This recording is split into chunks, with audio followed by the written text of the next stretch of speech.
Sus años de experiencia en política internacional crean el calibre necesario para analizar los asuntos principales de nuestra nación y el mundo. Armando Valdés está en Radio Isla 1320. Esto es Sobre la Mesa.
Armando Valdés. Buenos días, Puerto Rico. Soy Armando Valdés. Usted escucha Sobre la Mesa por Radio Isla 1320. Hoy en Sobre la Mesa estará con nosotros Luis Vega Ramos del Partido Popular Democrático y Víctor García San Inocencio del Partido Independentista Puertorriqueño. Ellos son nuestros panelistas hoy en Sobre la Mesa y con ellos discutimos todo el quehacer político de la última semana y por supuesto también del fin de semana. Además estará con nosotros la doctora Lida Horta, presidenta de la APU, la Asociación de Profesores Puertorriqueños Universitarios del Recinto de Ciencias Médicas, y estará también con nosotros el amigo presidente de Trabajo Social de Puerto Rico, Larry Emil Aricea, aquí en Sobre la Mesa. Todo eso y por supuesto, como todos los días, de lunes a miércoles, estará con nosotros sentada a la mesa Marilu Guzmán, y junto a ella, ustedes y yo, sentados todos aquí a la mesa, analizaremos todos los temas de hoy, 15 de agosto del 2022. Son las 8:02 de la mañana. Los asuntos del país tienen prioridad, por eso llegamos a poner las cartas sobre la mesa. Vamos a poner las cartas sobre la mesa de inmediato. Comienzo hoy discutiendo uno de esos temas que ustedes saben es de mis favoritos, y lo digo, claro, con un toque de cinismo y de ironía. Es de mis favoritos porque apunta a la realidad bastante y tanto absurda que tenemos que vivir los puertorriqueños en el día a día. Y me refiero, por supuesto, a la delegación de cabilderos, a estos vagos profesionales, vividores del gobierno de Puerto Rico, quienes, un grupo minoritario de la población, el grupo más minoritario jamás antes visto. La elección que se celebró el año pasado en mayo para escoger a estos 6 individuos fue la elección de más baja participación en la historia del país. No hay otra donde haya participado menos gente. Y en esa elección, creo que fueron 80, 90 mil personas, decidieron ir a las urnas. Y yo espero que esas 80, 90 mil personas se sientan igual de defraudados y mucho más culpables que el resto de nosotros, porque son ellos y ellas quienes acudieron a esas urnas el 16 de mayo del 2021, quienes validaron con su voto el que estas personas estén cobrando 90 mil pesos al año, más $30,000 en gastos, por no hacer nada, por no hacer nada. Yo he dicho anteriormente y me reitero, yo quisiera que al menos le sacáramos un poco más de entretenimiento a esto, que los metiéramos a todos en una casa.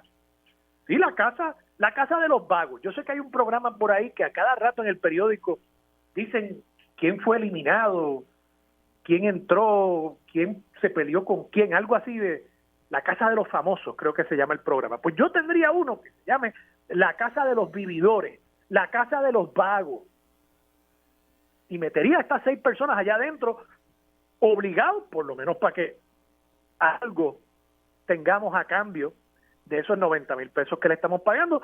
Y entonces que el pueblo pueda ver lo poco que hacen. Claro, porque yo los pondría ahí y diría, bueno, ustedes van a ser supervisados las 24 horas por estas cámaras y el pueblo de Puerto Rico va a ver qué es lo que ustedes hacen todo el día. Y probablemente la primera semanita, como hicieron los primeros meses que estuvieron en este cargo, harán que hacen, pero eventualmente se van a acostumbrar y vamos a ver que se despiertan a las 11 de la mañana para tomarse su cafecito.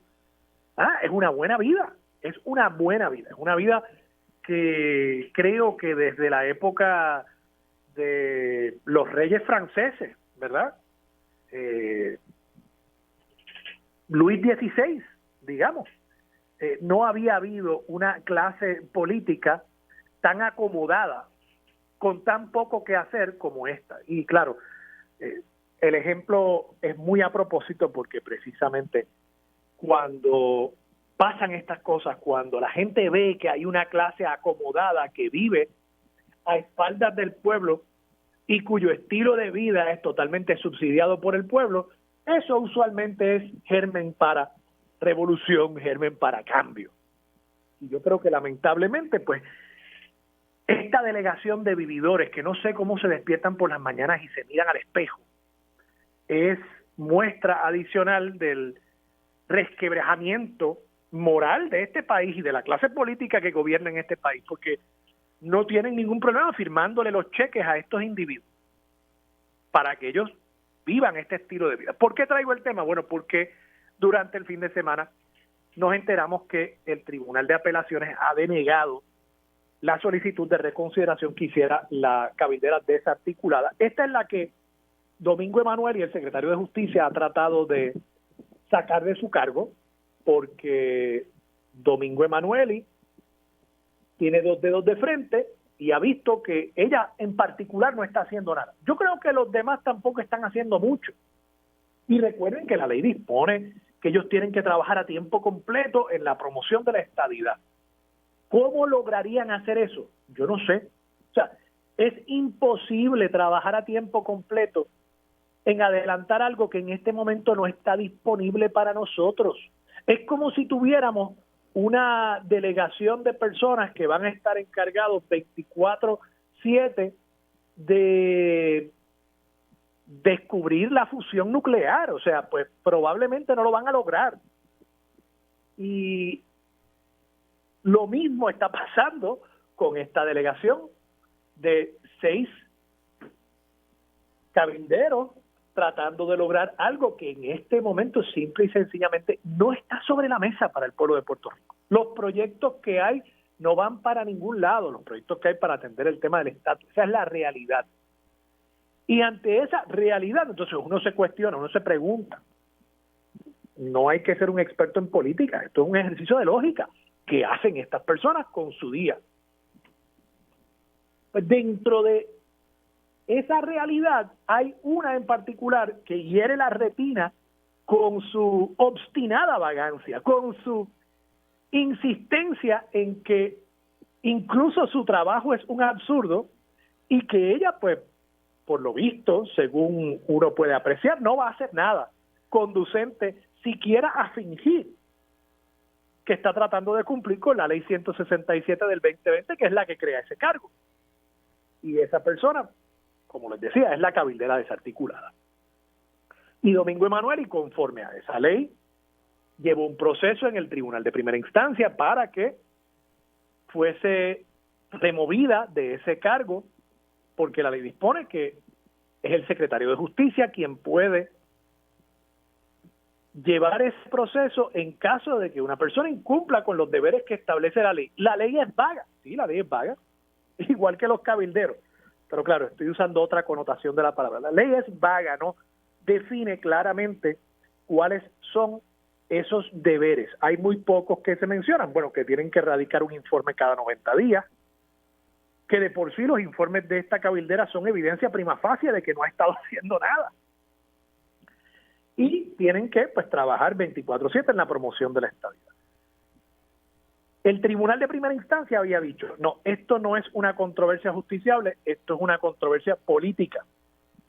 ¿Por qué? Porque esto lo tienen que dirimir las ramas políticas, la fortaleza y la legislatura.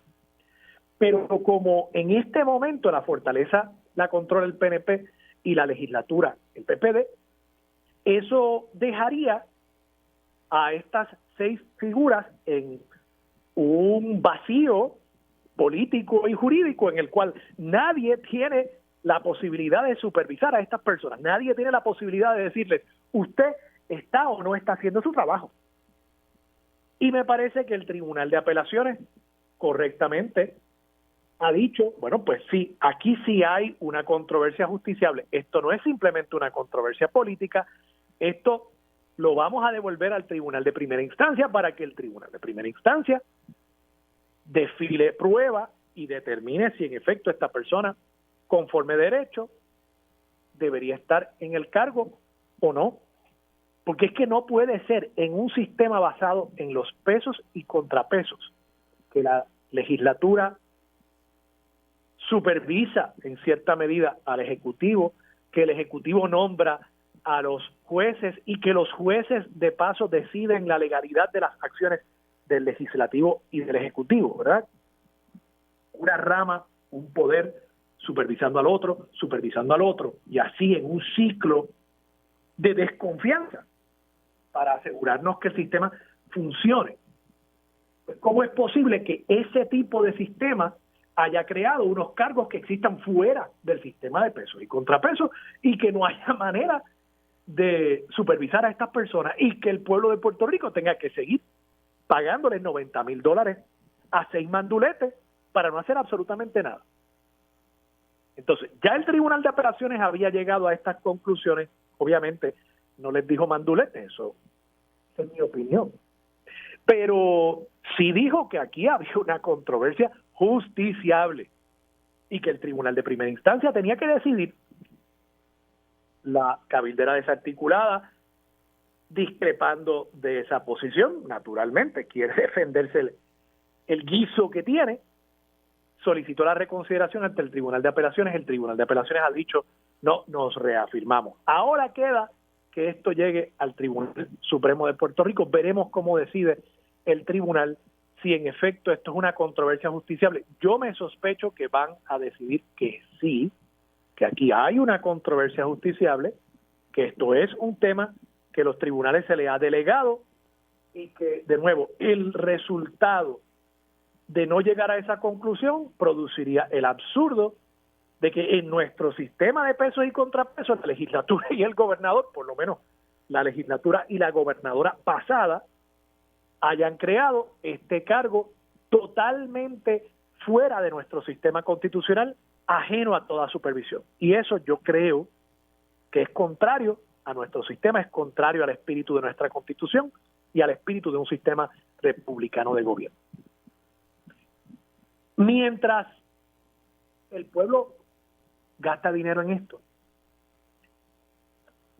hoy hay 2 noticias en 2 de los principales rotativos del país, portada del periódico El Nuevo Día: aquejadas las escuelas por viejos problemas. Y portada del periódico Primera Hora trata sobre los embalses, las reservas de agua que tiene el país. ¿Y cuál es la noticia aquí? Bueno, que tanto las escuelas como los embalses están en un estado de deterioro absoluto. El secretario de Educación dijo aquí, de nuevo, hay que reconocerle al menos la honestidad, sino la eficacia en atender los problemas, ¿verdad? Tenemos por lo menos funcionarios públicos, algunos, como el secretario Eliezer Ramos Párez, que las cantan como las ven. Eso no quiere decir que resuelvan el problema, pero bueno, dice aquí, sí, estoy citando de un artículo hoy en el periódico El Nuevo Día, páginas 4 y 5, Keila López Alicea firma esta nota. Sí, hay escuelas que aún están en reparaciones de columnas cortas. Sí, hay escuelas en donde se está impactando a gran escala. Y mi instrucción a los superintendentes es darles alternativas para iniciar más tarde o a distancia. O sea que seguimos aquí casi 3 años después de los terremotos, ya a 5 años del huracán María, seguimos posponiendo las soluciones a los problemas de las escuelas en el país. Problemas que ya no son los problemas a los que estábamos ya acostumbrados. Usualmente a principios de un año escolar, más o menos para esta fecha, uno podía desempolvar las mismas noticias del año anterior, publicarlas sin hacerle mucho cambio, quizás cambiando la fecha, y más o menos iban a reflejar nuevamente la realidad en las escuelas, que no había tiza, que no había papel de baño, que los maestros y las maestras tenían que comprar muchos de los materiales con su propio dinero, de su propio bolsillo. Esas noticias, pues ya uno estaba, que faltaban maestros, por supuesto, faltan también en este ciclo escolar. Esas noticias ya estábamos acostumbrados a ellas, pero como pasa, este es como el cuento del sapito aquel que metían en un caldero de agua que ya estaba hirviendo y salía brincando, pero cuando uno lo mete en agua tibia y le va subiendo la temperatura a la hornilla, el sapito se acostumbra y eventualmente pues muere en agua hirviente. Pues lo mismo pasa con nosotros, lo mismo pasa con el pueblo puertorriqueño, y es que ya nos hemos acostumbrado a esta noticia también, porque ya llevamos 3 años con esta noticia, o 4 o 5, con esta noticia de que las escuelas no es que no estén pintadas, no es que no se les haya recogido la basura, es que están totalmente inhabilitadas, cosa de que los niños no pueden ir presencialmente a los salones de clase. Y aquí se reporta en esta nota de niños que llevan 3 años sin pisar un salón de clase, y ya sabemos a ciencia cierta que la educación a distancia no es, por lo menos con la tecnología que se está usando en este momento, no es un sustituto adecuado para la educación a nivel presencial. Y si usted, que me está escuchando, ha trabajado remotamente, usted sabe que es inevitable que en algún momento usted se va a distraer y usted va a chequear una página de internet en la computadora. Y de pronto, 15 minutos después, alguien le pregunta, oye, María, ¿qué tú piensas de esto? Y María estaba totalmente ensimismada en otro asunto y no sabe ni siquiera de qué se está hablando. Si eso le pasa a los adultos, imagínese usted cómo será con los niños sentados en una computadora, si es que tienen una computadora en su casa. Ese es otro problema, el acceso a la tecnología. Quizás lo están haciendo desde el teléfono celular de mamá o papá, quizás lo están haciendo desde una computadora, pero que no tiene buen acceso al internet y se está cayendo continuamente la señal y se interrumpe la enseñanza. Así que hemos visto que con la tecnología actual la educación a distancia no es un sustituto, pero aquí está el secretario diciendo fresquecito, mire, pues yo le digo que tienen que haber alternativas, claro, pero esas alternativas son totalmente insuficientes. Entonces, cuando tenemos un departamento de educación que este año tiene $5,000 millones en presupuesto consolidado, uno se pregunta, ¿qué se va el dinero? ¿En qué se está yendo el dinero del Departamento de Educación y del resto del gobierno de Puerto Rico? De paso, que el presupuesto del gobierno de Puerto Rico este año es el más alto en la historia del país. Y lamento decirlo, pero parecería ser que el enfoque exclusivo de nuestros gobernantes y de nuestros legisladores es en la función pública misma. Es un gobierno que está continuamente mirándose al ombligo. Es hablar de los salarios de los empleados públicos, es hablar de las condiciones laborales de los empleados. Claro que también hablamos de lo que se roba, la corrupción, el contrato de tal y más cual, pero nunca discutimos al final del día, cuando se hacen estas asignaciones presupuestarias, nunca se discute lo importante que es el servicio al pueblo que está pagando por esos servicios y que no está viendo los resultados. Porque con la cantidad de dinero que tiene Puerto Rico, con la cantidad de dinero que tiene el Departamento de Educación, que es más que el presupuesto de algunos países vecinos, sería para que las escuelas estuvieran en buenas condiciones, al menos físicamente. Porque si no, ¿en qué es que estamos gastando el dinero? ¿Dónde se está yendo? ¿Qué es lo que está bien en el Departamento de Educación con 5,000 millones de dólares anuales que se están desembolsando durante al menos este año fiscal para la educación? Y lo mismo pasa con los embalses. Con esto me voy. La capacidad perdida del lago Dos Bocas, que es uno de los 12 lagos, embalses que tenemos para retener agua y posteriormente procesar esa agua y distribuirla a los hogares, a los negocios, a las industrias en Puerto Rico. El lago Dos Bocas, 65% de su capacidad está perdida. ¿Y qué está haciendo el gobierno para atender eso? Pues nada, absolutamente nada. Que vamos a tener una crisis, claro que vamos a tener una crisis, está avisada, como la estamos teniendo en las escuelas. Lo que quisiera pensar es que cuando llegue el momento de la crisis, el gobierno no nos diga, como el secretario de Educación le ha dicho a los superintendentes, bueno, mire, busca alternativas. ¿Cuál va a ser la alternativa? ¿Bañarnos con Perrier? ¿Esa va a ser la alternativa? De nuevo, estamos ante un gobierno con los recursos, con el dinero. La pregunta es a dónde se está yendo el dinero. La Contralora dice que 10% del presupuesto del país se está yendo en la corrupción. Es posible eso. Y creo que el resto, el 90%, se está yendo en no hacer nada. Similar a lo que está pasando con las cabilderas y los cabilderos de la estadidad. Esa es la realidad que estamos viviendo en Puerto Rico. Y hasta que no nos indignemos un poco, tanto con el malgasto del dinero como con la pobre gestión pública que produce ese malgasto, vamos a seguir en la misma. Y sí, esos 90,000 que fueron a votar por esos 6 individuos, sí, ustedes son parte del problema. Vamos a la pausa. Regresamos con más de Sobre la Mesa por Radio Isla 1320. Quédate en sintonía. Conéctate a radioisla.tv para acceder y participar en nuestra encuesta diaria. Armando Valdés, Sobre la Mesa por Radio Isla. Armando Valdés, usted escucha Sobre la Mesa por Radio Isla 1320 y a esta hora se sienta a la mesa Marilu Guzmán. Marilu, bueno, ¿cómo estás? Regresamos, soy Armando Valdés, usted escucha Sobre la Mesa por Radio Isla 1320 y a esta hora se sienta a la mesa Marilu Guzmán. Marilu, buenos días, ¿cómo estás? Hola Armando, buen día, saludos a todas las personas que nos escuchan. ¿Cómo estuvo ese fin de semana? Pues bastante bien, trabajando y compartiendo con la familia, pero bien. Marilu, tenemos dos noticias que yo creo que son de esas que le paran los pelos a uno. Lo comentaba en el segmento anterior.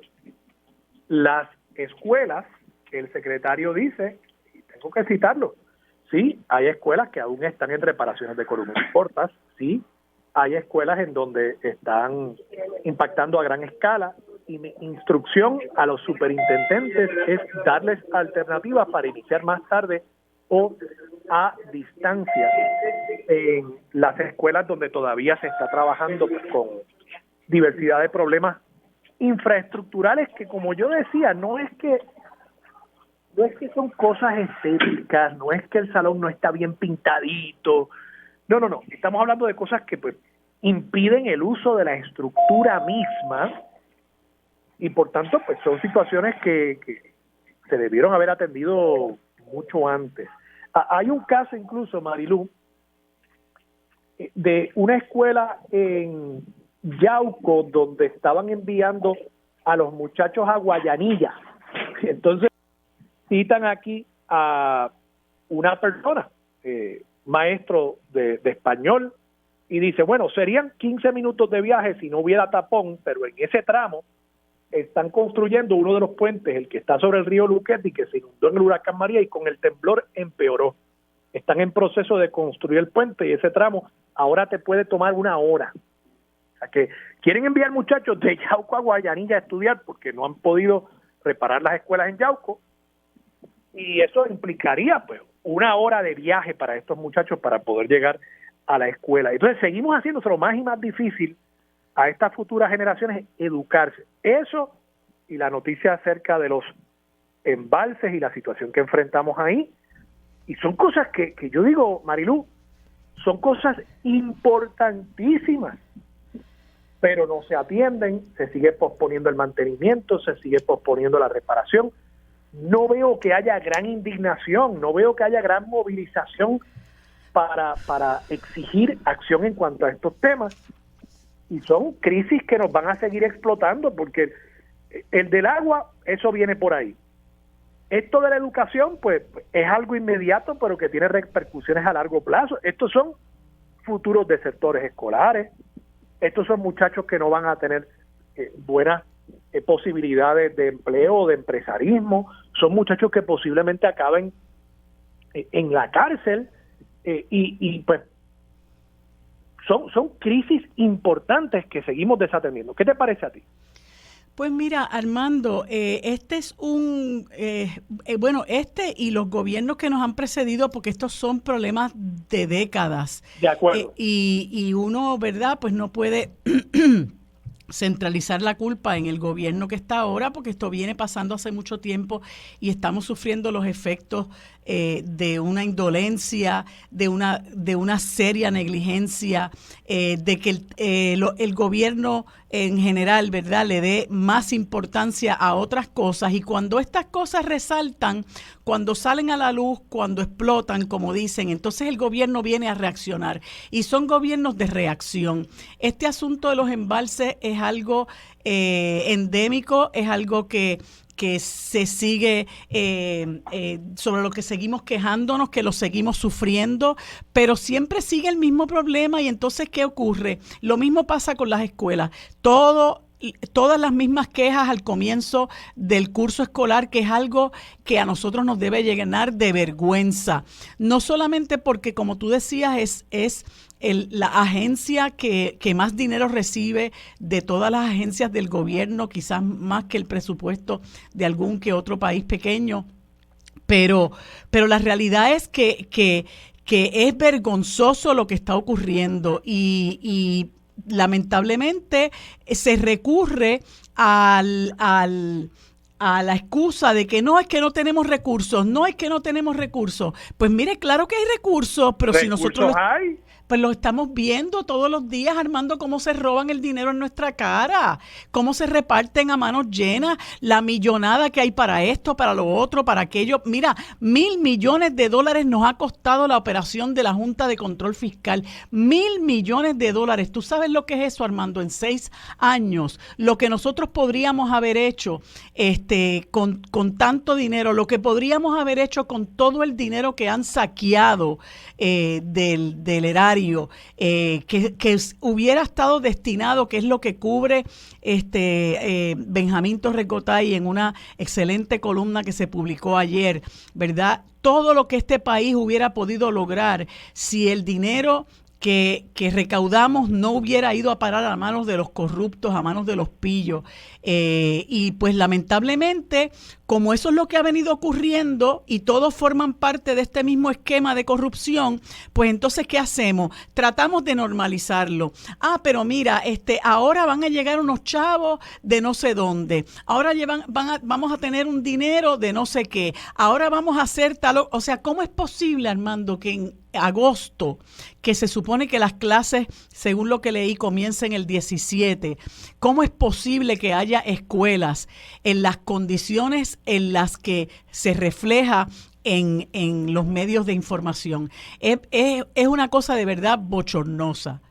Y Marilu, mientras eso pasa, la semana pasada, como tú sabes, se arrestó a un funcionario del Departamento de Educación que se alega, este funcionario trabajaba en precisamente el desembolso de fondos llamados Restart para la reapertura de escuelas, ¿verdad? Y se alegan unas cosas acerca de, perdóname, no se arrestó, hubo un allanamiento y entonces a su apartamento, sí. se supo, exacto, su apartamento, en la oficina en el Departamento de Educación, y entonces hay un proceso ahora para este individuo separarlo de sus funciones, ¿verdad?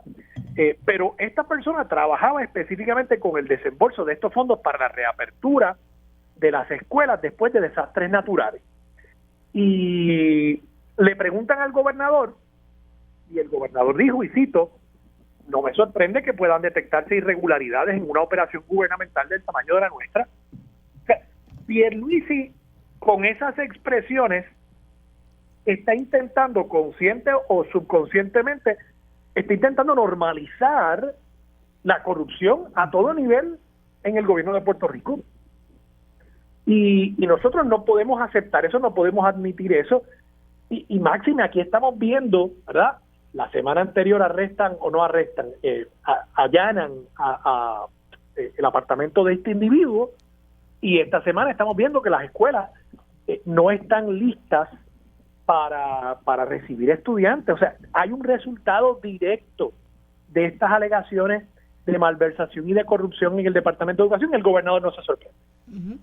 Sí, porque mira, según se normaliza el hecho de que no tenemos dinero, pues entonces ahora comenzamos a normalizar el hecho de que pues es que es normal que eso ocurra, es que pues son muchos los empleados que hay en esa agencia, pues por algún lado tiene que, ¿verdad? De alguna malla sale el ratón, ¿no? Ese es el mensaje.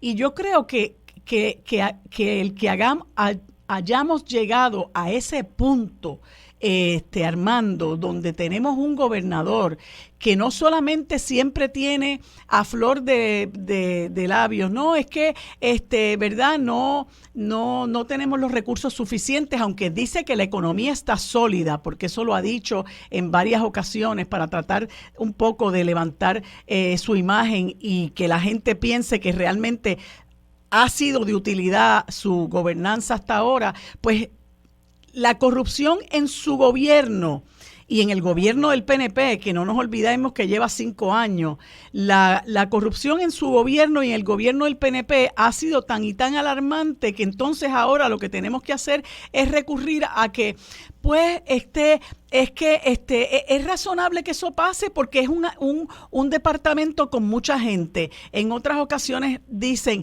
bueno, pero es que eso es un asunto de valores, no, es que bueno, que eso es la naturaleza humana. Oye, pero qué casualidad que el problema de valores y el problema de la naturaleza humana, ¿verdad? De la carencia de esos valores como parte de la naturaleza humana, todos ellos van a parar al PNP. Y otros al PPD. Mira qué casualidad. O sea, yo creo que eso es una muestra de parte de Pedro Pierluisi de su absoluta incapacidad para manejar un problema que es endémico del Partido Nuevo Progresista. Ya lo decía Guillermo Gil, la corrupción tiene nombre y apellido, Partido Nuevo Progresista, y lo dijo en la década del 90. Y mira lo que estamos viviendo al sol de hoy. Contra ese mensaje de normalizar la corrupción y normalizar el mensaje de que aquí no hay recursos, eso es lo que tenemos que combatir. Marilu, vamos a la pausa, regresamos con más de Sobre la Mesa por Radio Isla 1320. Quédate en sintonía, conéctate a radioisla.tv para acceder y participar en nuestra encuesta diaria. Armando Valdés, Sobre la Mesa por Radio Isla. Regresamos, soy Armando Valdés, usted escucha Sobre la Mesa por Radio Isla 1320 y a esta hora seguimos sentados aquí a la mesa con Marilu Guzmán y todos ustedes analizando todos los temas de hoy, 15 de agosto. Marilu, tenemos ahora nueva secretaria de Recursos Naturales, al menos nueva en el sentido de que ha sido nombrada en propiedad. Hasta este momento está ocupando el cargo a Anaís Rodríguez en capacidad de interina. Y ya por lo visto, por lo menos en ojos del gobernador, se ha aprobado como administradora de esa agencia y ahora ocupa el cargo ya con un nombramiento de propiedad. Supongo que lo ocupará de inmediato, toda vez que hizo el nombramiento antes de que sesionara la Asamblea Legislativa, que comienza hoy su segunda sesión ordinaria de este año, y entonces tendrá que pasar por el proceso de confirmación durante esta sesión, que es la sesión corta del año, de solamente 3 meses. ¿Qué te parece a ti?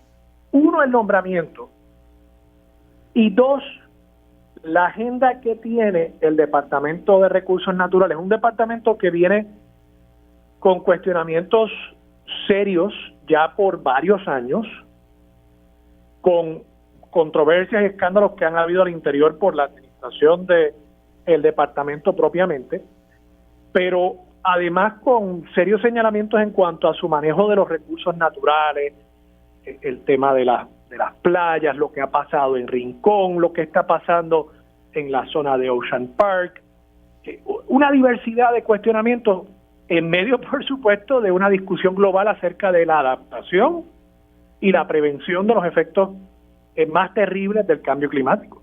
¿Qué te parece a ti?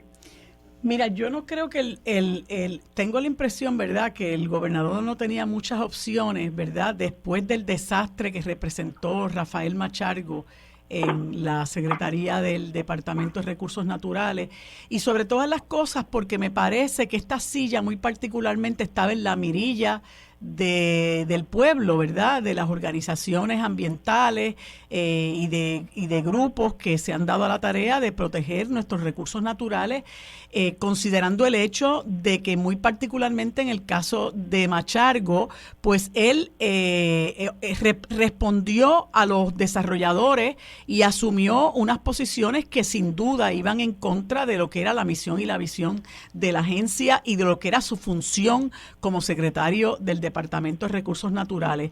Mariluis, y perdona que te interrumpa, pero tú traes un punto, dime si coincides conmigo. Yo creo que también el pueblo ha subido el volumen y el interés que tiene por estos temas, sí, a un nivel que quizás no teníamos hace 10 años. Sin duda, Armando. Bueno, porque es que muchas cosas han hecho crisis. Ese es el problema, lo que te estoy diciendo. El país se nos cae en pedazos y el gobierno empieza a reaccionar, y muchas veces reacciona porque el pueblo se levanta, porque las comunidades se quejan, porque se empieza a notar realmente la crisis, hasta dónde ha llegado la crisis por la indolencia del Estado en realizar lo que está mandatado a realizar. Y en este caso de los recursos naturales, bueno, hay una disposición particular de la Constitución donde se establece que los recursos naturales deben ser protegidos por el Estado y que se conciben para el uso y disfrute del pueblo. Entonces se han dado unas situaciones mediante las cuales unos personajes y particularmente gente vinculada al inversionismo político se apropian de espacios públicos, ¿verdad? Y pues ha surgido un movimiento ciudadano a lo largo y ancho de todo el país, liderado pues por gente como Eliezer Molina y Víctor Alvarado en el sur, y así ¿Y la juventud? Claro, pero hay unos personajes en particular, sí, Luis Jorge Rivera Herrera, que ha sido un defensor histórico del corredor ecológico del noreste, Casa Pueblo. Se han dado una serie de circunstancias y gracias al coro de estas voces, ¿verdad?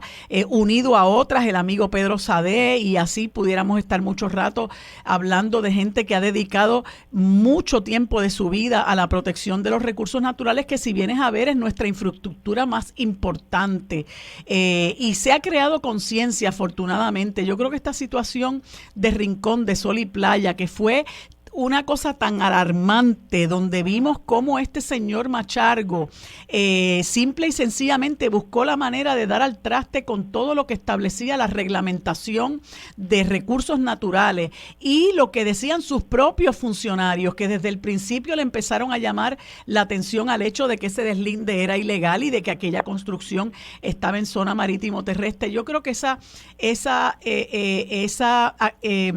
gesta de pueblo creó mucha conciencia, elevó la conciencia del país, y esta joven Anaís tiene taller, ¿verdad? Y ella sabe que ella está bajo el escrutinio público. Yo pienso que había también mucha vigilancia en términos de si Pierluisi la iba a dejar o no en el cargo, porque se rumoreaba que venía por ahí el hijo de un amigo de la casa, y finalmente, bueno, la nombraron a ella. Una de las cosas que yo me llamó la atención es que ella empezó, como dicen por ahí, con un pasito muy bonito, muy vocal en cuanto a la situación de Aguadilla, de Rincón, de Bahía de Jobos en Salinas, etcétera, pero después como que la noté que aguantó. Y yo dije, bueno, quizá ella ha aguantado porque está próxima a que la nombren en propiedad, pero ella también está bajo el ojo público. Así que si ella no quiere realmente que el país nuevamente que caiga, ¿verdad?, al mismo nivel al que cayó Rafael Machargo, ella tiene una buena oportunidad de ganar credibilidad, de ganar el respaldo público, y yo creo que es importante para un funcionario público mantener esa credibilidad antes que responder, ¿verdad?, a intereses politiqueros. Así que yo creo que es una persona que está muy bien intencionada, pero ahora tiene mucho taller y tiene que poner la acción donde pone la palabra. Y recordemos, Marilu, antes de irnos a la pausa, recordemos que además de este nombramiento por parte del gobernador, ahora tiene que convencer en el Senado a 14 senadores. Y ninguna delegación tiene 14 senadores, o sea que no puede depender únicamente de los miembros del PNP, no puede depender únicamente de los miembros del Partido Popular. Y en ese sentido, qué bueno, ojalá que tenga que ir a hablar con gente como Ana Irma Rivera Lacén, como Rafael Bernabe, hasta de la misma senadora María de Lourdes Santiago, que han sido, me parece, defensores de los recursos naturales. Hay senadores también del Partido Popular y del PNP que lo han sido, y que ellos logren influir sobre la política pública, no para un interés privado, sino para el interés público. Precisamente de eso se trata. Así es. Este proceso de confirmación. Marilu, vamos a la pausa. Regresamos con más de Sobre la Mesa por Radio Isla 1320. Próximo en Radio Isla 1320. Bueno, amigos, en la próxima hora y como todos los lunes conversamos con el ex representante del Partido Independentista puertorriqueño, Víctor García San Inocencio, y el ex representante por el Partido Popular Democrático, Luis Vega Ramos. En el siguiente segmento conversaremos con el presidente del Colegio de Trabajadores Sociales, Larry Emil Alicea, y en el último segmento con la doctora Lida Horta, presidente de la Asociación Puertorriqueña de Profesores Universitarios del Recinto de Ciencias Médicas de la Universidad de Puerto Rico. Eso es lo próximo en Sobre la Mesa. Los asuntos de toda una nación están sobre la mesa. Seguimos con el análisis y discusión en Radio Isla 1320. Armando Valdés, esto es Sobre la Mesa. Bueno, amigos, en esta hora, como les dije, y en el próximo segmento conversamos con el ex representante Víctor García San Inocencio del Partido Independentista puertorriqueño. Esperábamos compartir esta conversación con el ex representante Luis Vega Ramos del Partido Popular Democrático, pero no lo hemos podido conseguir todavía. Vamos a ver si en los próximos minutos logramos contacto con él. Mientras tanto, saludo al amigo Víctor García San Inocencio. Buenos días, Víctor, ¿cómo estás? Muy bien, gracias a Dios. Buenos días a ti. Buenos días a Luis, que quizá venga en camino. Muchos saludos a él. Y a toda la radio audiencia, un placer estar compartiendo con ustedes. Bueno, Víctor, este tema que inicialmente quisiera discutir contigo es un tema lamentablemente muy triste, pero que aparenta no, ha hecho crisis en nuestro país, y es el tema de la corrupción. Yo comencé a conversar contigo sobre esto el pasado lunes, pero por falta de tiempo no pudimos profundizar como hubiéramos querido. Y yo sé que en una ocasión en que perteneciste a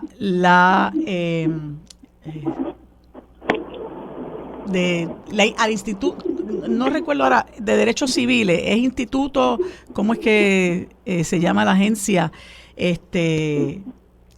Bueno, he estado vinculado al tema de los derechos humanos y la corrupción por muchos años. Pero tú perteneciste a la Hubo una comisión designada. A la comisión, perdona, de Derechos Civiles.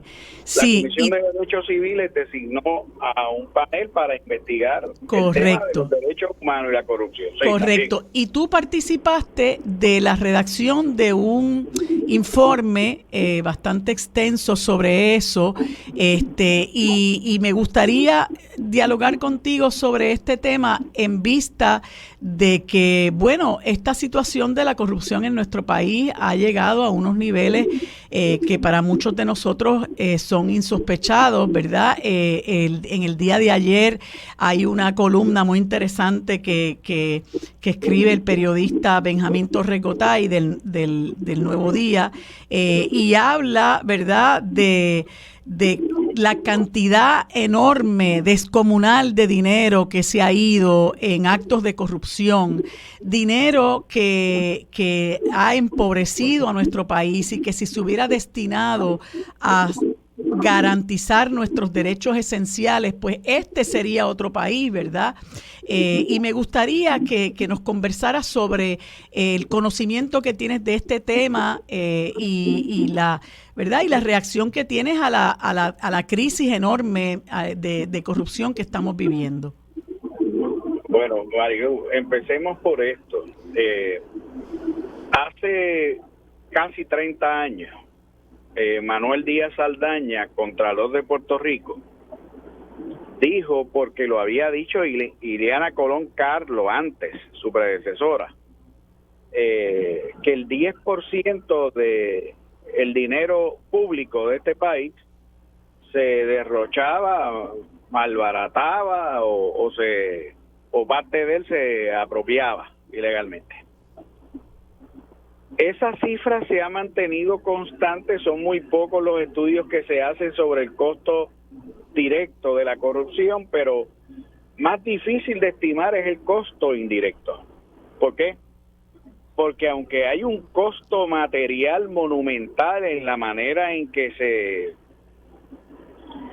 se arruina la calidad de la vida, eso es más difícil de medir. Pero te voy a dar un ejemplo. Suponte que un funcionario público con la capacidad para hacerlo, un grupo de ellos, a cambio de X cantidad de dinero, da un permiso para construir en un lugar donde no se puede construir o donde saben que no se debe construir. Mira, a lo mejor le pagaron 50, 100 mil dólares a esas personas, pero cuando se derrumbe lo que se construye ahí, se hunda, se vaya por un sumidero, se lo lleve una marejada, el costo se multiplica por muchas veces. A lo mejor la estructura vale 10, 20 millones de pesos, a lo mejor la urbanización así mal autorizada y construida vale 30 millones de dólares. Y ese costo no se mide.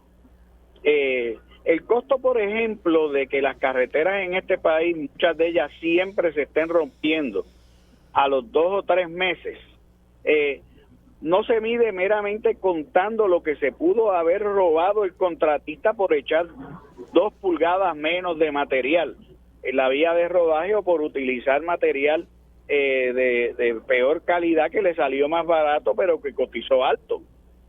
El costo se lo llevan los miles de usuarios que sus carros deprecian, los que pasan por esa autopista, que sus carros deprecian y en algunos casos pues se les destruyen y las reparaciones, etcétera.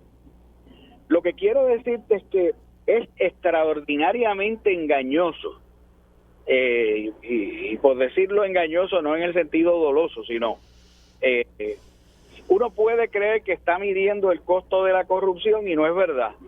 Siempre va a estar midiendo algo diminuto en comparación con el costo real, porque al final del camino el costo real es cómo se va deteriorando la calidad de la vida, cómo se reducen oportunidades a las personas, cómo no llegan los servicios de la manera más justa que deben llegar, cómo se reducen esos servicios que se prestan o esas transferencias a las que el ciudadano tiene derecho y se van mermando, menoscabando o simplemente no llegan. Así que pienso que eso es un primer dato importante que hay que dar.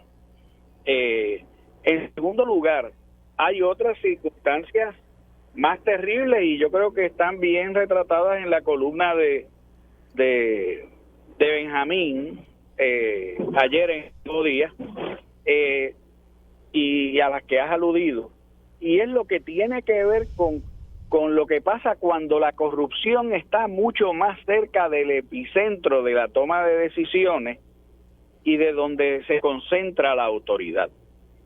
Fíjate que Benjamín Torres Gotay no llega a la conclusión, él simplemente está hablando de qué pasaría si es verdad y le prueban el caso a la exgobernadora Wanda Vázquez. ¿Qué supondría? ¿Qué conllevaría esto? Bueno, conllevaría en el caso que él explica, ¿verdad? Y yo estoy de acuerdo con su análisis, que el lavado de dinero se ha entronizado de tal forma en la estructura gubernamental que puede una persona a su antojo eludir las evaluaciones, las auditorías y los señalamientos, sacando a quien lo está investigando y pidiendo que le nombren a alguien que ha sido su consejero previamente y que por lo tanto estaría en una situación de conflicto aparente al menos. Y creo que esto es terrible porque el lavado de dinero, como muy bien él resume en un párrafo, lo que implica es cómo se maquilla, se disfraza la actividad ilícita y las ganancias enormes que genera como si fueran lícitas, cómo se traen a la superficie. Y ahí está el dinero de la droga y de las armas traficadas ilegalmente y de los enormes problemas del narcotráfico, de toda la violencia que engendra. Ahí están las grandes evasiones, de manera que si algo como a lo que se le acusa a la gobernadora fuese cierto y le prueban ese caso, pues tendríamos la primera constatación de que ese fenómeno ha ocurrido en el nivel más alto del gobierno de Puerto Rico. Y desde ese punto de vista, habríamos llegado al punto más hondo, más profundo del sumidero, del boquete de la indecencia gubernativa al que uno pudiera imaginarse. Así que creo que son dos puntos de entrada fundamentales para señalar el tercero. Los derechos humanos de todos nosotros, de cada uno y cada una, se destrozan, se erosionan, se desvanecen mientras más alto es el índice de corrupción de un país. Y la corrupción no solamente es pública, la corrupción es privada, es más, hay una retroalimentación. Generalmente los corruptos públicos solo se extinguen, necesitan de esa relación, de esa simbiosis en que una cosa sostiene la otra desde el marco privado. Como es el caso en donde presuntamente cometieron actos los acusados, en el caso de la gobernadora y el banquero y el exagente del FBI y los alicates cercanos a la administración. dos de los cuales ya se declararon culpables, uno a la administración gubernamental y otro a la administración del banco. Así que esto tiene que ser un tema central. Esto es un tema que no se puede dar por desgastado, que no se puede desechar. Esto es un tema donde cada vez que alguien dice, bueno, el mío roba, pero roba menos que el otro, o donde alguien diga, bueno, él roba, pero algo me deja. Eso es realmente una destrucción no solamente del presente del país, eso grava a las generaciones futuras, porque como muy bien resume Benjamín, mata la confianza en las instituciones, crea un cinismo monumental, y creo que esto ¿verdad? Considero que estos tres son los 3 puntos principales del tema. Sí. Y hablando de cinismo, ¿verdad? De cinismo gubernamental, pues hemos llegado a un punto de putrefacción donde, por ejemplo, tú tienes un departamento de educación que parece que es botín principalmente del Partido Nuevo Progresista, y tienes recientemente un allanamiento que se hace a uno de los departamentos del Departamento de Educación, ¿verdad? Una de las divisiones del Departamento de Educación, y el allanamiento de un empleado que es el encargado de esa división que tiene que ver con unos fondos federales del programa Immediate Aid to Restart School Operations. Y tienes un gobernador que entonces, ¿qué es lo que te dice? Bueno, es que hay tantos empleados, ¿verdad? Que como quien dice, pues a algunos nos tenía que salir malo, ¿no? Normalizando lo que ya es un asunto que ha hecho crisis en el país, pero sobre todas las cosas, fíjate que tú mencionas y menciona Benjamín el nivel al que ha llegado este esquema de corrupción, al punto de querer intervenir con una oficina que es fiscalizadora de las instituciones financieras de este país. Eso por un lado, y por otro lado, un departamento de justicia que por más memorandos de entendimiento que firme con el gobierno federal, pues mira, se hace de la vista larga. No, aquí no pasa absolutamente nada con el Departamento de Justicia del Estado, y quien realmente está procesando a toda esta gente es el gobierno federal. Varias cosas en eso, ¿verdad? Lo primero es que hay una actitud que fomenta el cinismo de la gente también. El no querer oír más, o simplemente pues nada, lo que dicen por ahí, que se chave, y eso es terrible. Pero el cinismo del ciudadano es el cinismo del gobernante también. El otro tema importante es el tema de la impunidad. Mientras más impunes quedan estos casos, más oportunidades tiene de ganar el corrupto y más incentivo tiene para ser corrupto, porque dice, ay, sí, mi riesgo es prácticamente cero.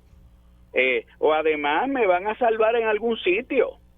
El tema de la impunidad es monumentalmente importante. Pero vamos al fondo del asunto. Mira, el sistema jurídico está hecho para darle ventaja a una gente, pero esa gente es tan avara que ni siquiera se conforma con las ventajas que le dé el sistema jurídico. Es bien difícil quebrar un banco, es bien difícil quebrar un casino. Tienen unas ventajas que el sistema le da dentro de lo que permiten que las cosas sean lícitas. Lo que pasa es que esa injusticia se carga y se acepta como normal.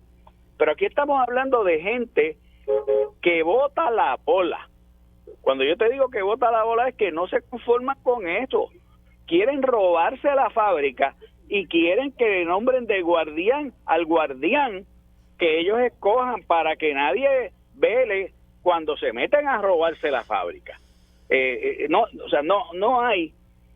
No hay límite a este sistema avaro, a esta enfermedad que se llama capitalismo, pero es que le tenemos que poner nombre, la tenemos que nombrar, que se ha convertido en realmente un cáncer. cáncer que devora el presente, el futuro, y no me quiero poner moralista aquí, pero que realmente le devora el alma a la gente. Y entonces, por eso es que tú tienes un país centrífugo también. La gente prefiere irse a un lugar donde no sabe si hay lo mismo, porque está cansada de que roben aquí los que se supone que hagan cumplir la ley, y de que los ricos se hagan más ricos y los pobres se hagan más pobres. Y esto pasa en todo el mundo. Ya 1% controla el 99% de la riqueza, pero en este país se agrava todavía más. Y eso hay que explicárselo a cada persona y decirle cómo le afecta. Entonces el gobierno, naturalmente, con tanto género de evasión, ¿sabes cómo acaba el gobierno? Y con tantas exenciones que regala y deducciones y créditos y decretos, acaba sin dinero. Y por eso es que un empleado de una sala de emergencia o de una sala de operaciones termina ganando el salario mínimo y tiene que ir a coger cupones. Eso es un reflejo, pero eso hay que explicárselo a la gente.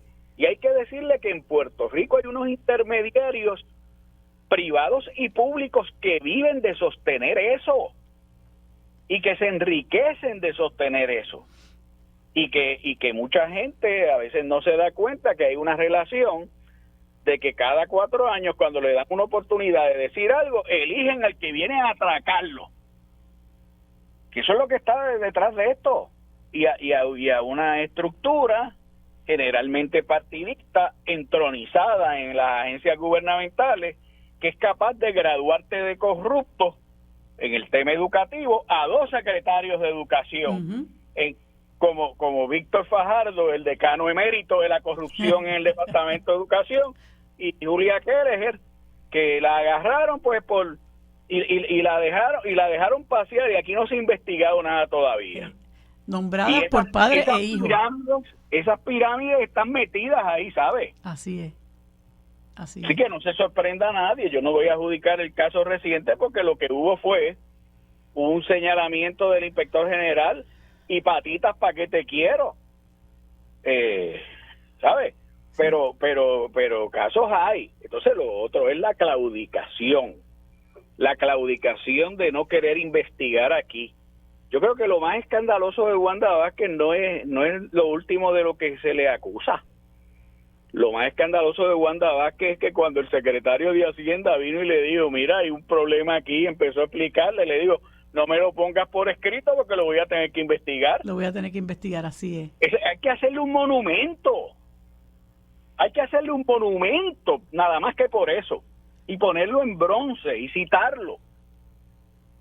Sí, eso te demuestra, Víctor, que hay mucha gente que es... No te dije el material del monumento, ¿sabes? Ajá. Pero eso te demuestra, te quería decir que hay mucha gente que tiene un prestigio que es realmente muy frágil, porque cuando tú le das una serie de encomiendas, pues te demuestran a ti, ¿verdad?, que tienen una moralidad muy frágil, que realmente también son personas muy mediocres. Yo creo que Wanda Vázquez muy particularmente estaba sobreestimada por todas las posiciones a las que llegó, pero ya vimos qué ocurrió cuando era secretaria de Justicia. Eso que tú has mencionado del el exsecretario de Hacienda, Raúl Maldonado, es solamente una muestra. Muchas de hay más. ¿Tú no te acuerdas los casos por los cuales la terminaron acusando? Sí. Y cómo ametralló al panel de ex jueces del fiscal especial independiente. Y cosas que pasan. Y entonces el problema es que, mira, este país tiene muchos problemas. Uno de ellos es el ay bendito. El ay bendito. Y por culpa del ay bendito le dejan pasar una y le dejan pasar otra. Y cuando tú vienes a ver, lo has convertido en un gángster a quien le han dado el ay bendito muchas veces. Eso por un lado. Por otro, es que son tantas cosas que necesitaríamos 20 programas. Ujú. Pero mira, el informe al que tú aludiste al principio del programa, 2/3 partes de ese informe son recomendaciones. Hay 215 recomendaciones. Eso se le envió a todas las agencias del gobierno, lo originó, lo comisionó un ente público, la Comisión de Derechos Civiles. ¿Qué han hecho con eso? Prácticamente nada. Lo que me lleva a mí a señalar quizás el problema mayor. Mira, el corrupto por acción es un tipo terrible y deleznable, pero está el corrupto por omisión, Ujú. por inercia, por disidencia, porque no le importa un bledo, por complicidad. Esos omitentes son peores, están en todas partes en la estructura del gobierno de Puerto Rico, y los empleados públicos a veces sacrifican o arriesgan sus trabajos por tratar de frenarlos y detenerlos, y son objeto de persecución por eso. En el caso por el cual se acusa al banquero venezolano, a Wanda Vázquez, y ya se declararon culpables 2, y a otro Rossini que parece que está negociando, un exagente del FBI. Ujú. En ese caso, al parecer, al que nombraron, los empleados del banco le dijeron: usted no puede intervenir en este asunto. Sí. A Rodríguez, sí, Víctor Eso Rodríguez. es lo que dice. Usted no puede intervenir en este asunto. Usted no era asesor de aquel señor o de aquel banco. Fíjate, Dios sabe, en otras circunstancias a lo mejor terminaban votados y no nos enterábamos si es que tal cosa sucedió, Así es, así es. ¿verdad? Pero eso te da una idea. El omisor, el omitente, el que tiene que defender, por ejemplo, las leyes que a duras penas se aprueban aquí ante la Junta de Supervisión Fiscal, y no da un tajo y se queda durmiendo en una hamaca. El omitente. Y no sigo porque entonces voy a tener que empezar a mencionar nombres y agoto ahí a Telefónica. No hay tiempo. Bueno, Víctor, me están haciendo señas de que se nos acaba el tiempo. Gracias por esta conversación que hemos tenido, este diálogo, ¿verdad? Luis Vega Ramos, lamentablemente no lo pudimos conseguir. Esperemos que en algún futuro pueda compartir con nosotros esta conversación. Gracias, seguimos conversando el próximo lunes. Amigos, continuamos en breve con Sobre la Mesa. Quédate en sintonía, conéctate a radioisla.tv para acceder y participar en nuestra encuesta diaria. Armando Valdés, Sobre la Mesa, por Radio Isla. Bueno, amigos, en este segmento tengo el gusto de poder conversar con el presidente del Colegio de Profesionales de Trabajo Social, el amigo Larry Emil Alicea, a quien le doy la bienvenida y las gracias por estar conmigo en este segmento. Saludos, Larry, ¿cómo te encuentras? Buenos días, Marilu. Mis excusas porque no me pude conectar la semana pasada por una situación de emergencia. Sí, lo sé. Yo sé que tú estás como tres en un zapato siempre, pero te agradezco que hayas sacado este tiempo para conversar porque tus aportaciones son muy importantes para el país. Y hace un ratito estaba hablando con Víctor García San Inocencio sobre el terrible problema que entraña para este país los niveles de corrupción a donde hemos llegado, pero también otro de los problemas que nos azota, ¿verdad?, como país, es la situación de invisibilización en la que se ha colocado a nuestros niños y a nuestros jóvenes, y principalmente, ¿verdad?, la situación de pobreza en la que se encuentran, que desata otra serie de males sociales.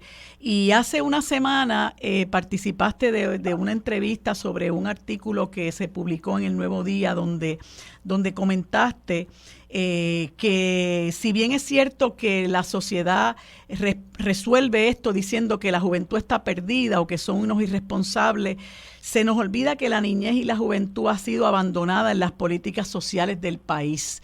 Y me gustaría que abundaras sobre eso, Larry. ¿Qué efecto tiene realmente que se haya abandonado nuestra juventud? Pues mira, yo soy fanático de este programa y lo escucho todas las mañanas, y voy a hacer un ejemplo de algo que estaba comentando hoy Armando en su análisis, y es, por ejemplo, el deterioro de las escuelas. La investigación nos dice que los eventos adversos, y en esos están la pobre educación, la falta de oportunidades en la familia, vivir en ambientes donde hay violencia, la precariedad en la prestación de los servicios de salud física y mental, todo eso tiene un efecto a lo largo del ciclo de vida de ese niño y de esa niña en lo que los autores llaman eventos adversos en la niñez y la juventud. Pero esto se agrava porque cuando se discuten entonces políticas públicas para abordar a este sector poblacional, nadie los toma en consideración. ¿Cuándo tú has visto que para una pieza de ley se llame a un grupo focal de niños? Cuando se va a trabajar el maltrato, se llamen a adultos que pasaron por ese proceso en el departamento de la familia para que ellos den su insumo. La niñez no es tomada en consideración en las políticas sociales. Para comenzar se les llaman menores, es como menos de quién, ¿verdad? Y sabemos que se refiere a la minoría de edad, pero es un término que se llega a cuestionar porque se les visualiza como incapaces, como personas que no tienen nada que opinar, y realmente el llamado que yo hacía en ese artículo y que comparto contigo con mucha preocupación es a que los niños tienen y la niñez tiene que estar involucrada en estos asuntos, que se tienen que tomar en consideración, que se tienen que escuchar, porque si no se hace, estamos perdiendo entonces el insumo de cómo ellos se afectan con esas políticas públicas. Y mira, Marilú, este niño que se le niega el servicio educativo ahora, este niño que ahora mismo no es tomado en consideración en la escuela, estos niños de educación especial que tienen que pelear sus padres para que les den su servicio, cuando pasa el tiempo, Marilú, estos son los niños que nosotros entonces vemos penalizados por el Estado, metidos en instituciones juveniles, porque el Estado no aparece para ayudar, pero siempre aparece rápido para castigar. Para castigar, así es. Y hay algo que tú mencionas en este artículo que me parece que es muy importante y que muchas veces se pierde de vista, y es el hecho de que tú sabes que la mayor parte de estos niños y jóvenes que se ven involucrados en estas actividades de antisociales, por así llamarlas, son varones, y tú mencionas que la masculinidad hegemónica opera en contra de los hombres porque los hace y los construye como personas violentas. Y yo creo que eso es un dato importante sobre el que hay que priorizar, que hay que discutir. Claro que sí, porque usualmente, tanto en los adultos como en la juventud, todas estas personas que nosotros vemos que son procesados por delitos, en su mayoría son hombres. Y precisamente la sociedad nos construye a los hombres como personas violentas, y a eso es lo que le llamamos la masculinidad hegemónica, esa masculinidad que nos dice que los hombres no lloramos, que los hombres son padres que proveen pero no son padres afectivos. Esa es la masculinidad que se nos enseña desde pequeño, una masculinidad que reprime nuestros sentimientos, y al nosotros no tener validados esos mecanismos de expresión de sentimientos, de que podamos llorar, de que podamos decir que estamos frustrados, de que podamos decir me siento mal, de que podamos aceptar nuestras vulnerabilidades, todo eso opera en nuestra contra porque precisamente se convierte en una olla de presión, literalmente, Marilú. Todas esas emociones están ahí y cuando revientan, y a veces revientan con algo sencillo, con un evento pequeño en el ciclo de la vida, revientan de maneras violentas. Los hombres que intentan el suicidio, por ejemplo, es más probable que lo logren por primera vez que las mujeres. Los vemos incurriendo en mayores conductas de agresión sexual, los vemos en mayores conductas de violencia doméstica. Así que vamos a ver que eso es producto de esa construcción violenta que se nos enseña desde pequeño y hace todavía más importante y más pertinente que puntualicemos en la perspectiva de género para que estos niños en la escuela sepan que el niño que llora no hay nada malo con que llore. Todo lo contrario, el llanto es un mecanismo de expresión de sentimientos que ayuda precisamente a descargar, a lograr un alivio en esas emociones internas. Cuando uno llora, uno después que uno da una buena llora, uno como que se siente como que se limpió por dentro, Ese tipo de cosas son importantes, pero a los hombres nos operan en contra, Marilu, nos operan en contra. Así es. Y yo, en ese mismo artículo se recoge también unos datos del Instituto del Desarrollo de la Juventud sobre los que yo machaco, porque como dice la doctora Marién Chautegui, que sobre el estudio que ellos han realizado en términos de la condición de pobreza que viven nuestros niños, que se estima en un 58%. Esa pobreza, que es pobreza económica, moral, cultural, se manifiesta en una serie de males sociales, ¿verdad?, que nosotros vemos lamentablemente en nuestros niños y en nuestros jóvenes. Y eso pues obviamente tiene que ver con el desamparo del que son víctimas de parte del Estado. Me parece que eso en alguna medida apunta a un fracaso enorme de las políticas gubernamentales y muy particularmente del Departamento de la Familia, que yo personalmente lo veo cada vez más deteriorado y cada vez más irrelevante al país. Lo que sucede con esto, Marilú, es que nosotros en Puerto Rico históricamente fragmentamos las políticas sociales y las trabajamos como si una política social no dependiera de la otra. Y tú te vas a ver que de momento hay una reunión para trabajar la pobreza infantil. Y nos olvidamos que la pobreza infantil tiene que ver con la pobreza de las familias, con la pobreza de las comunidades, con la pobreza de los pueblos que están ubicados en ciertas áreas geográficas. Entonces, al fragmentar la atención de los problemas sociales y olvidarnos que todo esto en sociedad tiene una conexión, llamaría a un autor de la complejidad, los bucles, tiene unos virajes que no son lineales. Entonces nosotros no podemos obtener éxito en las políticas sociales. Con relación al Departamento de la Familia, más que el personal que lo dirige, porque el Departamento de la Familia ha tenido históricamente personas muy competentes que lo han dirigido en ciertos momentos, otras no tan competentes, pero sí han tenido, y el problema sigue siendo igual. Si no se le asignan los recursos al Departamento de la Familia para poder intervenir con la complejidad social de la familia, este departamento no puede hacer su trabajo, comenzando con la precariedad laboral de las personas que trabajan en ese lugar. Entonces, aquí nos olvidamos de que las políticas sociales no son un asunto que se puede trabajar como se está trabajando en Puerto Rico. Poner un parcho para ir a la prensa y decir que estamos haciendo algo, se asignó un fondo para trabajar con esto, pero si no se trabaja con lo otro, esto va a seguir ocurriendo. ¿Ve? Y eso es lo que hace falta en Puerto Rico, una gerencia social de las políticas públicas para implantarlas y trabajarlas de manera coherente, y no solamente con la manifestación del problema, sino con la causa que lo provoca. Y a mí me parece, Larry, que lamentablemente, porque yo te he escuchado a ti en decenas de ocasiones, me parece que resulta trágico para este país que nosotros dialogamos mucho, hablamos mucho, discutimos mucho, conversamos con gente versada en diferentes temas como lo eres tú en este tema tan importante, pero sigue pasando el tiempo y lamentablemente nada se hace y siempre seguimos eligiendo gente, ¿verdad?, que responde a unos intereses que no son los intereses que nosotros como pueblo necesitamos que se atiendan para realmente desarrollarnos, para realmente alcanzar una calidad de vida que es la que necesitamos para nuestro bienestar, para nuestra paz social. Y uno dice, bueno, pero ¿verdad? ¿Hasta qué punto habremos de llegar? Porque la situación cada vez es más crítica. ¿Por qué no se escucha el llamado que hace, entre tantos otros, gente del Colegio de Trabajadores Sociales? Mira, el problema con esto es que aquí existe también el problema de lo que es la gobernanza. Nosotros sabemos que en muchas ocasiones en las posiciones de poder en ciertas áreas muy sensitivas que necesitan personas especializadas, hay personas hasta dirigiendo unidades especializadas en las cuales ellos no tienen ningún tipo de preparación.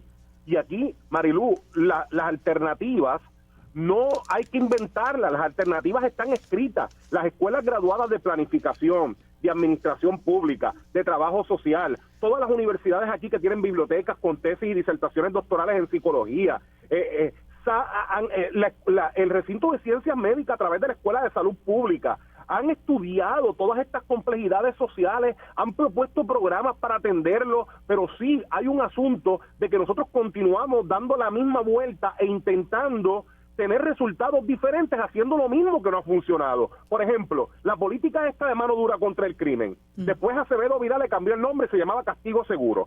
Y por ahí y todo el mundo le cambia el nombre a la misma política pública para dar la impresión de que están haciendo algo, pero cuando tú vas a analizarlo, históricamente seguimos atendiendo lo mismo. Aquí se ha dicho, el problema de la criminalidad está vinculado no a más policía, sino en mucha énfasis en el atender de manera saludable y de manera como un problema de salud pública los problemas de uso problemático de sustancias y consumo de sustancias. Nadie le hace caso a eso. El problema de violencia, el problema de violencia doméstica, hemos dicho que a largo plazo se va a trabajar con un aspecto de perspectiva de género y a corto plazo fortaleciendo las instituciones que trabajan con las mujeres víctimas de maltrato. Pues no, el aspecto de muchos asuntos de agresión sexual, se ha hablado de que se tiene que dar educación sexual en las escuelas. No se hace, Marilú, ¿sabes? Las alternativas están, pero siempre quedamos en lo mismo, y hasta que el pueblo no entienda que históricamente estamos votando por lo mismo y que un año bajamos a este otro y subimos al otro, que tumbamos porque estaba haciendo lo mismo con el cual estoy votando en contra, ¿ves? Y entonces seguimos en ese ciclo de maltrato de pueblo, de país, donde nos piden perdón y entonces nos dicen que van a cambiar y que van a hacer las cosas bien, y cuando asumen el poder vuelve el ciclo y vuelven y nos maltratan y nos piden perdón y volvemos a lo mismo. Es momento de que nos demos cuenta de que estamos en un ciclo, de que tengamos una psicoterapia colectiva de país para salir de este encierro y que construyamos un proyecto. Fíjate, Marilu, yo no estoy diciendo qué proyecto, que construyamos un proyecto de país con nuestras mejores mentes y sobre todo con las comunidades, con la gente, porque eso es otra cosa. La gente que experimenta los problemas no se escucha. Las políticas públicas se hacen desde personas que se creen que son los que saben, expertos porque estudiaron, y en muchas ocasiones sus soluciones no le hacen sentido a la gente. Así es. Eso es sumamente importante, y ojalá, ¿verdad?, que podamos levantar un poco de conciencia en la gente para ver si empezamos a hacer algo distinto y dejamos el masoquismo. Gracias, Lari, por la conversación tan interesante, por la aportación de tus ideas tan valiosas. Espero que podamos continuar dialogando en otro momento. Amigos, continuamos en breve con Sobre la Mesa. Quédate en sintonía, conéctate a radioisla.tv para acceder y participar en nuestra encuesta diaria. Armando Valdés, Sobre la Mesa, por Radio Isla.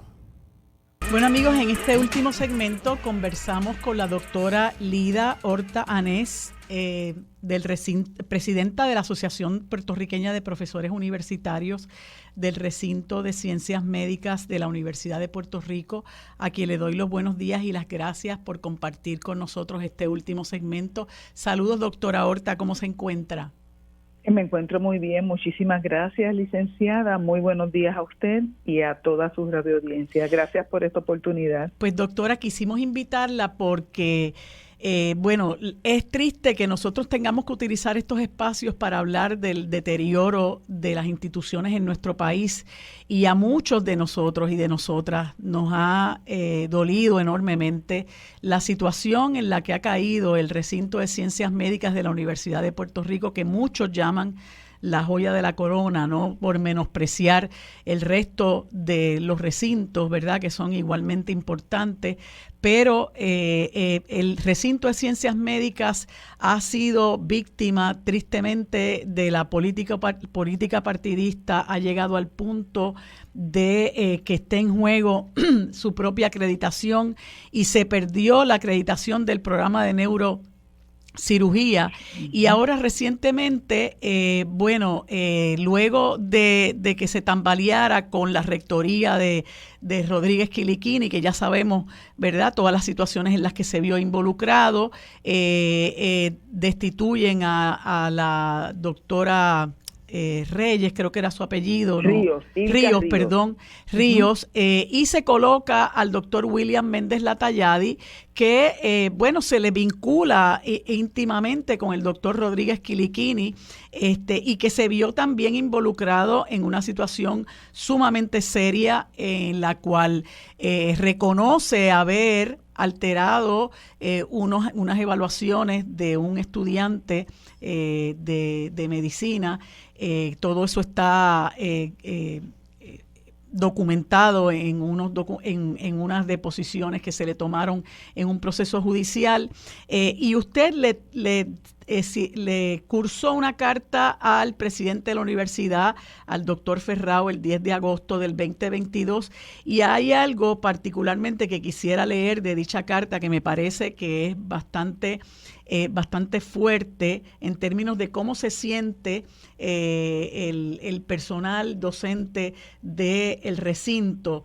Dice que el nombramiento de Méndez Latayadi ha implicado el regreso a la gerencia del recinto de la plantilla del grupo de trabajo del exrector del recinto, doctor Segundo Rodríguez Quiliquini, a quien la comunidad del recinto de Ciencias Médicas y su senado académico les retiraron públicamente su confianza. No es aceptable que usted como presidente de la UPR coloque la relación político-partidista que comparte con el ex rector Rodríguez Quiliquini por encima de su responsabilidad con la UPR y con el pueblo de Puerto Rico. Y sobre eso me gustaría que nos apuntara, doctora Horta. Claro que sí. Nosotros, desde la Asociación Puertorriqueña de Profesores Universitarios, hemos estado vigilantes de todos estos procesos. Obviamente, en el capítulo de Ciencias Médicas vivimos y convivimos y sufrimos las consecuencias de todas estas decisiones. Para nosotros es importante la comunicación y todavía estamos esperando una invitación del doctor Ferrao a discutir esta situación.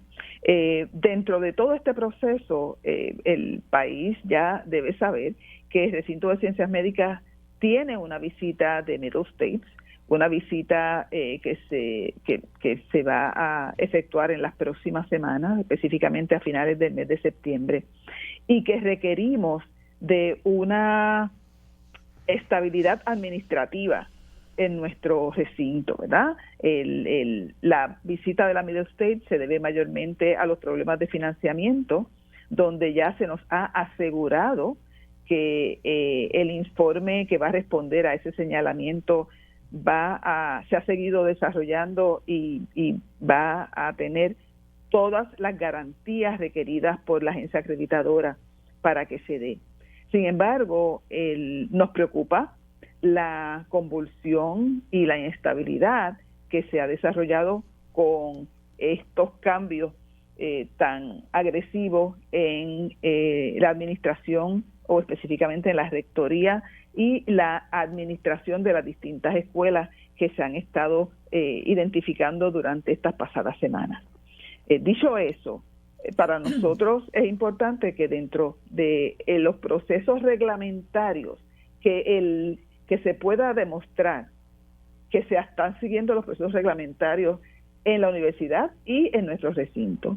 Y la razón por la cual le solicitamos al presidente de la Universidad de Puerto Rico que active un proceso de consulta de inmediato es precisamente para demostrarle a la acreditadora que aunque toda esta convulsión se ha desarrollado, se tiene la intención de que haya un proceso de consulta para lograr establecer a un rector o rectora en propiedad lo antes posible.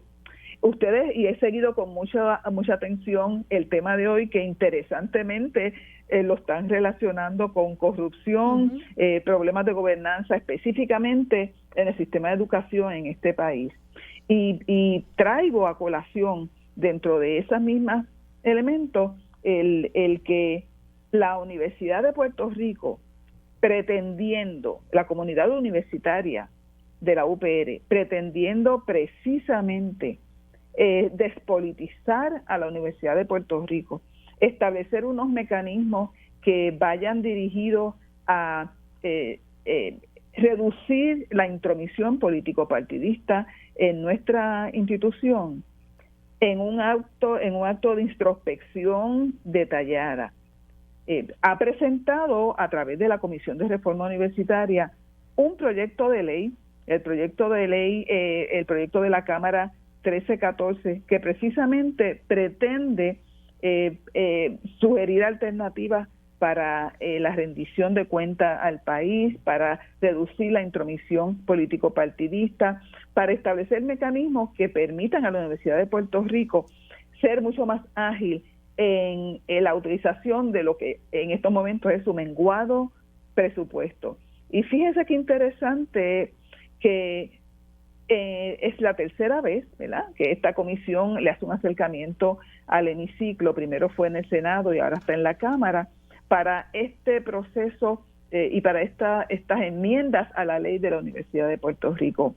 Y la hipocresía de muchos legisladores de después de tener y de con su boquita de comer, ¿verdad?, hacer mucho alarde de que son productos de la Universidad de Puerto Rico, de lo mucho que quieren a la Universidad de Puerto Rico, de la importancia de la Universidad de Puerto Rico en la educación pública de este país, le han dado la espalda a este proceso, penalizando a la única organización pública, agencia de gobierno pública de este país, en el caso nosotros somos una corporación pública, dándole la espalda a la gestión de autorreflexión, a la gestión de autorregulación que estamos proponiendo. Entonces no entiendo, a los que no hacen nada, ¿verdad?, tienen privilegio, y a los que hacemos algo, a los que establecemos e intentamos establecer mecanismos de mejora dentro de nuestro funcionamiento, pues se nos castiga dándonos la espalda. Uh-huh. O sea, yo espero que en este turno al bate